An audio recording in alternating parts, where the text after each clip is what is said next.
Pius ഇവിടെ ആദ്യം ജോലിക്ക് വന്ന സമയത്ത് നായ്ക്കൾ ഓടിച്ചിട്ട് മരത്തിൽ കയറിയ കഥ പറഞ്ഞ ഓർമ്മയില്ലേ? മരത്തിൽ അവൻ തന്നെ കയറി അല്ലേ? പക്ഷെ തിരിച്ചിറങ്ങാൻ ചേർത്തി വരുന്നതുവരെ അവൻ ആ കൊമ്പിൽ അങ്ങനെ ഇരിക്കേണ്ടി വന്നു. പട്ടികൾക്ക് ചേടത്തിയോടുള്ള അനുസരണ നമ്മളൊന്ന് കണ്ടതാണ്.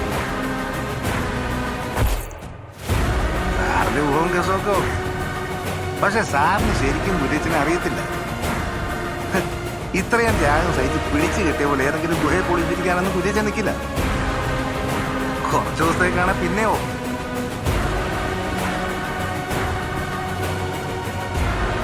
പോയി തങ്ങിയത് സ്വന്തം ഇഷ്ടപ്രകാരമായിരിക്കാം, താൻ പറഞ്ഞതുപോലെ കുറച്ചു ദിവസത്തേക്ക്.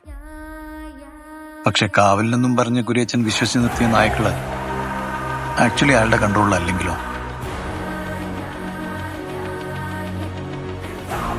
ഈ പറയുന്ന ഗുഹയിൽ നിന്ന് അയാൾ തിരിച്ച് പുറത്തിറങ്ങണോ വേണ്ടയും തീരുമാനിക്കേണ്ടത്